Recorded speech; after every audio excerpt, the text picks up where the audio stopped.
ekyoto enkuba bingi nnyo naye abantu bazze kyekisinga obukulu batulateera bambi mu nkuba bambi. wali oyimiddeko mu nkuba mirundi mingi. experience eri etya?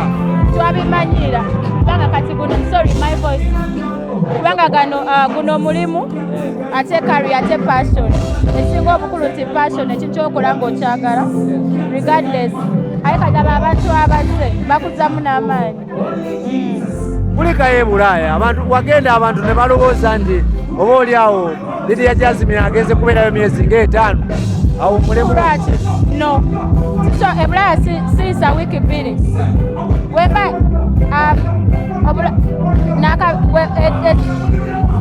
the longest when nabeera e Bulaaya wiiki zaali bbiri siisangako. wali e Bulaaya n'okola posti n'ogamba nti kenjira nkyaliko eno naye ngenda kubaleetera concert. Yes. abantu baali balowooza nti Lydia Jazimine oba oli awo ali mu kusaagiriro. Bali balowooza ki? Nti oba oli awo oli mu lusaagiriro basika eriyo. No. Nedda nali nkimiininga concert yaffe ya lumu March. It's just that we naranga saddamu kuddamu kubiteekayo ndowooza ne balowooza nsaage. Naye tulinda posta eri ready egenda revealing a venue and everything byonna eno wiiki etandika egenda beeku. Yes. Lydia Jazimine owulira nga ke kaseera akatuufu Lydia Jazimine okuba nti ateekayo concert. Narwawo nnyo so era bwe nali nanga walaba nga ngamba finally because senga nakola dasho naye era bwe abalowooza nti wenkyogera kintu ababe balaba bamanyi nnimba ne bapromota nja boogera mu show yange abaali bambuukiza okitegera abaali bakola nange ne batandinga down shows that time naye anyway kati ve nga bwe nkyogera nti nze I believe in God's timing. This is my time, this is the time. Sikabira mata gayise okitegera oba agafudde and I don't regret, so maybe katonda tuba tupulaninga nga ne katonda apulaninga, so this is the time, this is our time. Okuba nti no bapromota bakuletinga down Lydia Jazimine kirina engeri ekyakunyigamu oba nekikunafuyamu muli? Munange si bapromota, kiri the other way round. Bapromota bayagala okuntegeka naye be nakolanga nabo that time ne bagamba omuyimbi nedda sikati management sikati nga ye sikati eyasooka yali wa Freedom City eyaddako oba yali wa Serena byebyo naye nga bwe nkugambye this is the time ekisinga obukulu. Wagenda okwetegeka oba ogenda kulagana ne bapromota? Nina promota wange mujja mumanyi naye bapromota balekakao bavaayo ne bakola red card ez'abayimbi buli omuzi alina okuyimbira Lydia Jazimine ne bamuteekako emitwalo bagyalinga 32. Kisoboka nagiraba olimbye bakuteekako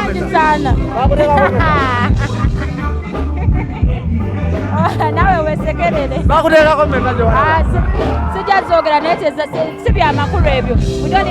That was nonsense. We don't even have to talk about that. So buli omu alina value ne watye era olaba abayimbi bavayo ne bakirwanisa. Ekisinga obukulu nti fena tukola kye tulina okukolera. Lydia Jazimine determines anybody's value okitegeera. Ng'ovuddeko okugamba nti wali walwawo okukola show Lydia Jazimine ki ekyakutaanudde okuba nti oteekayo for that date? No, I sat with my management, with my team. Actually, I have a team. Ne promoter wange. Twatula actually mwaka kima twatula I think like 2 months ago. Ne tusalawo ne tulaba nga tupima. Kuno mwaka guweddeko okulaba nawe guli busy. January si mwezi mulungi kola musho. Bazadde basayo abaana biki February nayo gimanyi baba ba recovering, so we said first March is perfect. Yeah, just baba nansonyi management yo bagiyita batali Lydia Jazimine management LJ management. I have a team. Nina timu yange abantu bangi byomaina kyakwasaganya Atadduka nnyo mu management zosinga okufuna. Sikyusangako ekyo ekibuzo nako okiddamu bannaye munansonyi si mu bubi naye kiddemu leero kikuddamu buli lunaku nabeera nabakabala ne bamaneja aba buushi ne Roni Mulindwa teri mulala. Juzi baali batugaa nti waddamu okukola ne buushi.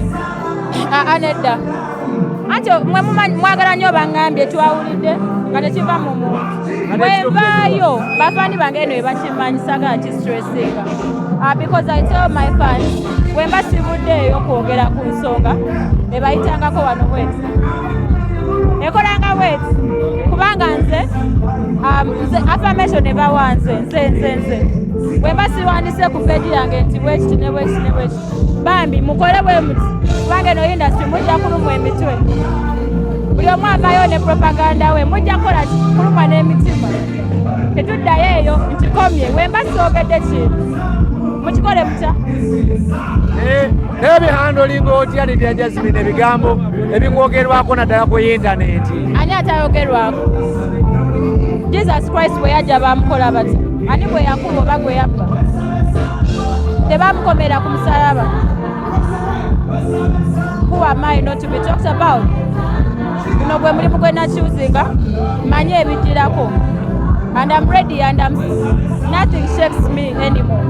Wejjusa okubeera serebu? No, come on. Olaba nejjusa, olaba siri okay. Come on, I'm blessed. Mukama yampa talent, nampa okuganja n'okuganjibwa nti abantu bansikiriza. I'm a brand. I do my music. I have a life. I have a career and a passion, something I love. So what I kyejjusa nga lwaki nkyejjusa kimpa kinfudde kyendi tewali mulimu gutagibwako bibi bw'oba otya negativity oba nga gwolowooza nti omulimu gwoba obulamu obugenda babwe buba bukulemye. Lwaki buli muntu gw'ofaako mu industry eno naddala nga musajja bamukwagaza? Simanyi, maybe I'm a nice person. Mubabuze. No, I'm a nice person, I know that. So, back to mistaking nnyo. But it's okay, sikirinako buzibu. Aye siri mukazi. Siri okay. Okuba nti olinayo omwami tukimanyize mumanyi. Omwami wo mumanyi. Otale ekigambo. Omwami wo mumanyi. Naye, yes, but ebigambo nga bitambula nnyo ku social media oba oli awo n'abantu ab'enjawulo okuba nti nno mumanyi gy'oyagala okgenda naye nze nkugambye bafani bange simanyi oba ndi loud because of the music naye banansonyiwa bafani bange bambi temuterebuka mitima temuterebuka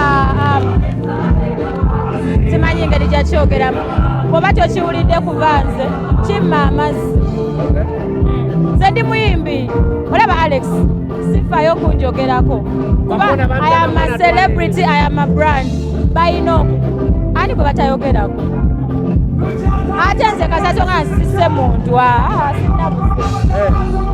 bimeka bye banjogerako ebyansita nenfa nenvaawo naye bagamba nti ebisinga okubonyabonya wano mu industry si kuyimba si ssente wabula mukwano gwe gusinga okusumbuwa.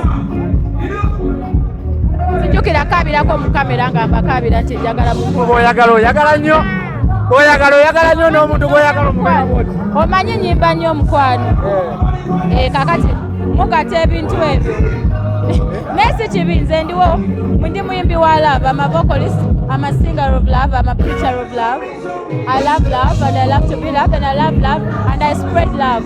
Njagala bafani bange beeyagale positivity yokka no negativity so kiri okay byonna mubyogere sirina buzibu kasoba nga tonzise nkyali mulamu ate nga nze I know my truth and between me and God we know and the people around me, my family, my friends, my team, my fellow artists bemba mwogera ffe tuba tumanya amazima we just love wama amazima gegaliwa netusigala nga tusekeeyo naye nga weesoni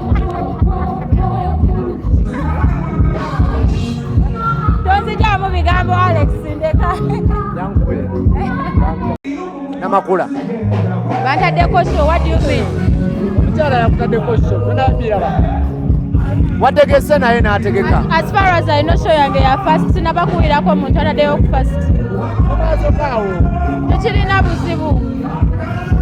What do you mean? Kakati nze ng'ana abantu okukola show kubanga nina show. No, buli omu akola kyawira ng'ayagala, sikirinaako buzibu.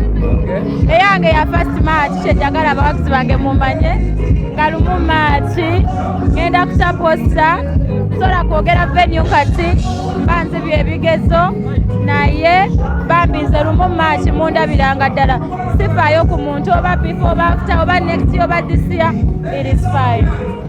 Fenna tulina enough space to shine. I mean, yeah. Abantu bade bagamba nti nno muyimba nnyimba za mukwano era za bakyala. Omukyala ateekako show maaso kijja kuleetera eyo okufuna obuzibu. Abakyala abantu bagamba nti mwenna muyimba ennyimba za mukwano. Okuba nti mukyala munno Rema yakutaddeko show tekigenda baleetera buzibu. Ekyo tukireke nkuzeemu kiri kiddamu ekyo ekibuuzo. Federation okyaliyo? Okyaliyo ku federation. What do you mean, Charlie? Are you still a member of the federation? I am a member of the federation, yes.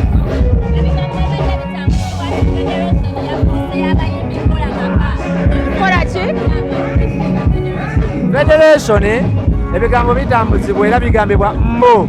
Federation yafuuse ekifo kya kukoleramu maka. Weyagala nakuzaalirayo baana. Mwe mubimanyi ebyo ze sibimanyi. Sabeerayo sibimanyi ebyo ate sibirabayo. Kati abayimbi abavaayo be babyogera. Kanziremu ekintu kimu ekya federation. Mwenna mutwale obudde mujjeko ku federation mulabe ekiriyo mwatendingako ku jam session mujjeko mu meetings mulabe emiramwa bwe musangayo abasabiriza nga bwe mwogera mujja bwe musangayo kwegamba mujje mumanye emiramwa egiriyo muve kunawulidde bano bagambye bali bagambye mujje mukole ki. Have you all given it time? Have you ever been there? How many times? Did you see abantu nga bali mu bisenge bazaala? Webali. Thank you.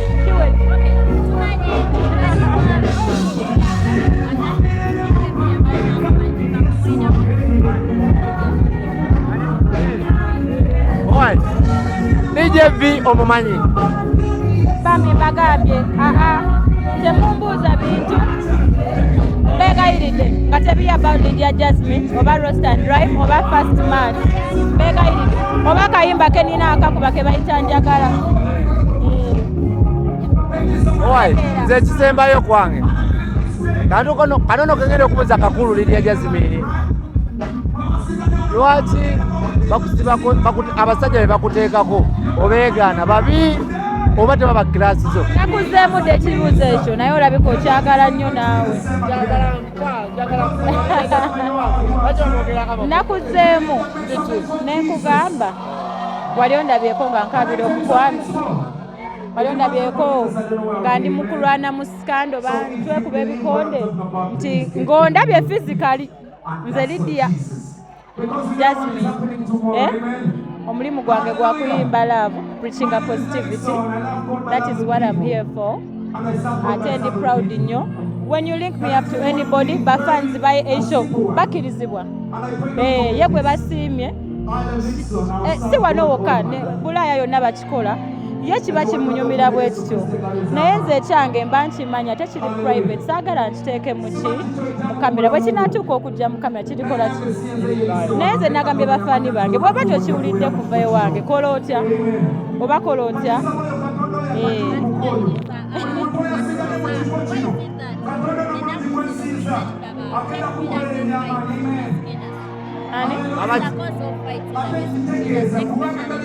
You know Lydia Jazimine kankuddemu ekyo kimu ate sigenda kimalako obudde. I am not a brand that is associated with scandals. Never have I ever been, never will I ever be. Propaganda mujja musike munzike mudraginge mukole byonna nesijja kola ki. I am here for love. I want unity. I love everyone. I work with everyone. I spread positivity. Bino byonna bye boogera tebitatanya brand yo. Tebitatanya brand yo. Mbuuza akayimba kange akapya bannange.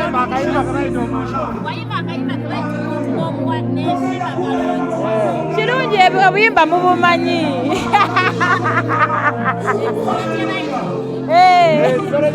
Obuyimba nze mbabuulidde obuyimba mubuulidde. My best friend is my mother. Aside Katonda yekka ne mama wange anzaala, abalala bonna bakwano bange. Like I told you, I'm here to spread love, unity. Mukole propaganda nga bwe mwagala.